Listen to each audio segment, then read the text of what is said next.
নমস্কার বন্ধুরা, আজ শেয়ার করব কুমড়োর একটি নিরামিষ রেসিপি। এটা গরম ভাত হোক বা রুটি সব কিছুর সঙ্গেই খেতে দুর্দান্ত লাগে। আর যারা কুমড়ো খেতে অপছন্দ করে কিংবা কুমড়ো একদমই সহ্য হয় না, তারাও যদি একবার খায় বারবার খেতে চাইবে। চলুন তাহলে দেখে নেওয়া যাক। প্রথমে এখানে নিয়েছি এক ফালি কুমড়ো। আর এই কুমড়োটা কিন্তু খুব একটা পাকাও নয়, আবার খুব একটা যে কাঁচা তাও নয়, কাঁচা পাকা কুমড়ো নিয়েছি। এবার এই কুমড়োটাকে আমি কেটে নেব।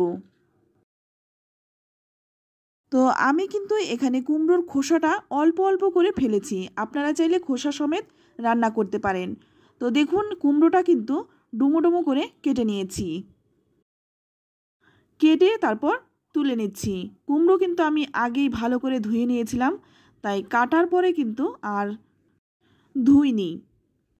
তো দেখুন, সমস্ত কুমড়োটাই কিন্তু কেটে নিয়েছি। এবার এই কুমড়োটা পাশে রেখে দিয়ে এখানে আমি নিয়েছি একটা বড় সাইজের আলু। আলুটাও কিন্তু কুমড়োর মতো করে ডুমো ডুমো করে কেটে নিয়েছি। আলুটা কেটে 2-3 বার জল পাল্টে পাল্টে ধুয়ে নিয়েছি। এবার এটা পাশে রেখে দিয়ে রান্নাটা করার জন্য প্রথমেই এখানে আমি কড়াই গরম করে নিয়ে এর মধ্যে দিয়ে দিলাম 2 চামচ সর্ষের তেল। আর এই রান্নাটা কিন্তু সর্ষের তেলেই বেশি ভালো লাগবে, তবে আপনারা চাইলে সাদা তেলেও করতে পারেন। এবার এই কেটে রাখা কুমড়োগুলো আমি ভেজে নেব। তো ভালো করে নেড়েচেড়ে একটু মিশিয়ে নেব। তারপর 2-3 মিনিট সময় নিয়ে কুমড়োটা একটু ভাজবো। তো একটু নেড়েচেড়ে নিয়ে এর মধ্যে দিয়ে দিচ্ছি সামান্য একটু লবণ আর 1 চিমটে হলুদ গুঁড়ো। সামান্য একটু হলুদ গুঁড়ো দিয়েছি। কুমড়ো ভাজার সময় গ্যাসের আঁচটা হাইতেই থাকবে। কুমড়ো কিন্তু ভাজার সময় একদমই ঢেকে ভাজবো না, নইলে কিন্তু কুমড়োটা গলে যাবে। এইভাবে 3-4 মিনিট সময় নিয়ে কুমড়োটা দেখুন ভালো করে ভেজে নিয়েছি। এর থেকে বেশি ভাজবার প্রয়োজন নেই। তো এইরকমভাবে কুমড়োটা ভেজে তুলে নিলাম। এবার ওই তেলের মধ্যেই আমি কিন্তু আর এক্সট্রা তেল দেইনি, ওই তেলের মধ্যেই রান্নাটা করব। এবার ফোড়নে দিয়ে দিচ্ছি 1/2 চামচ 5 ফোড়ন। ফোড়নটা একটু ভেজে নিয়েই এর মধ্যে দিয়ে দেব কেটে রাখা আলুগুলো। তো সম্পূর্ণ আলুটাই দিয়ে দিলাম। তবে আমি কিন্তু রান্নাতে আলু দিয়েছি, আপনারা চাইলে শুধুমাত্র কুমড়োটা দিয়েও রান্নাটা করতে পারেন। তবে যারা আমার মতো আলু খেতে পছন্দ করেন তারা কিন্তু দিতে পারেন। আলুটা একটু নেড়েচেড়ে নিয়েই এর মধ্যে দিয়ে দিচ্ছি স্বাদমতো লবণ আর দিয়ে দিচ্ছি 1 চামচ হলুদ গুঁড়ো। লবণ আর হলুদটা দিয়ে খুব ভালো করে আলুটা ভাজবো।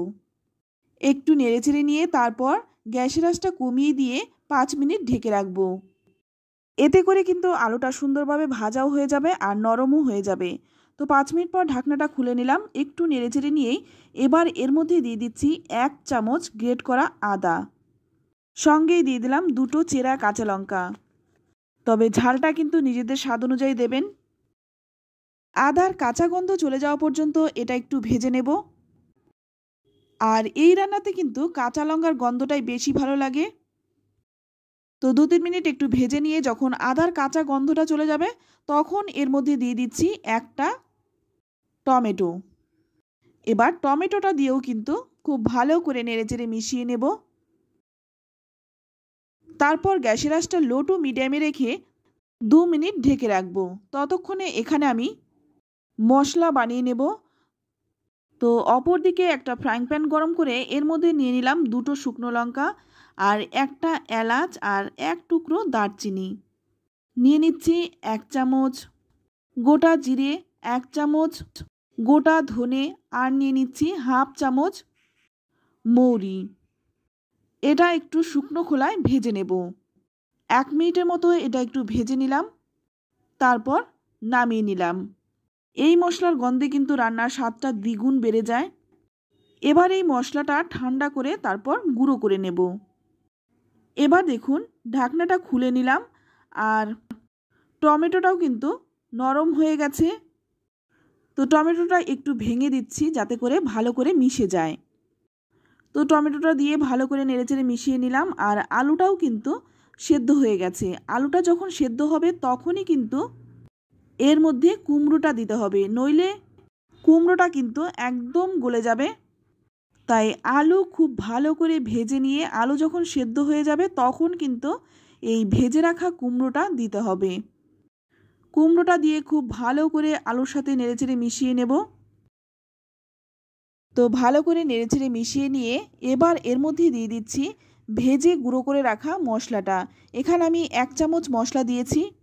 মশলাটা দিয়ে ভালো করে নেড়েচেড়ে মিশিয়ে নিচ্ছি।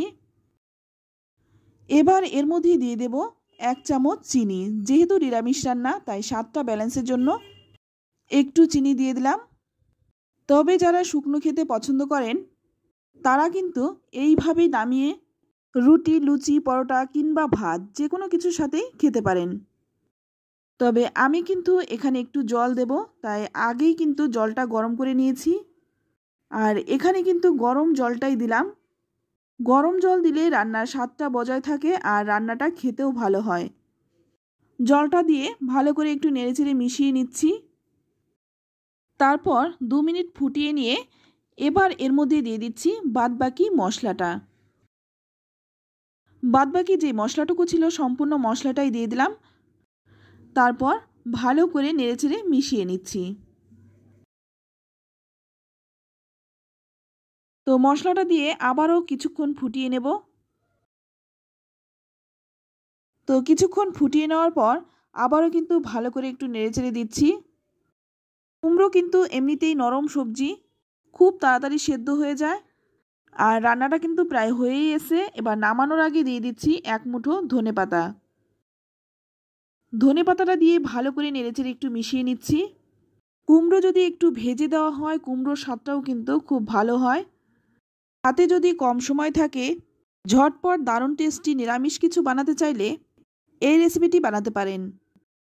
খেতে ভীষণ ভালো হয় আর বানানোও কিন্তু একদম সহজ। এবার গ্যাসের আঁচটা বন্ধ করে তারপর 10 মিনিট স্ট্যান্ডিং টাইম দিয়ে নামিয়ে নেব। তো বন্ধুরা, রেসিপিটি কেমন লাগলো অবশ্যই কমেন্টে জানাবেন। ভালো লাগলে লাইক শেয়ার করতে একদম ভুলবেন না। আর আপনি যদি আমার চ্যানেলে নতুন হয়ে থাকেন চ্যানেলটা সাবস্ক্রাইব করে নেওয়ার অনুরোধ রইল। তো আজ এই পর্যন্ত, আবারও নিয়ে আসবো অন্য কোনো নতুন রেসিপি। ততক্ষণ সকলে ভালো থাকবেন, সুস্থ থাকবেন আর সকলকে ধন্যবাদ।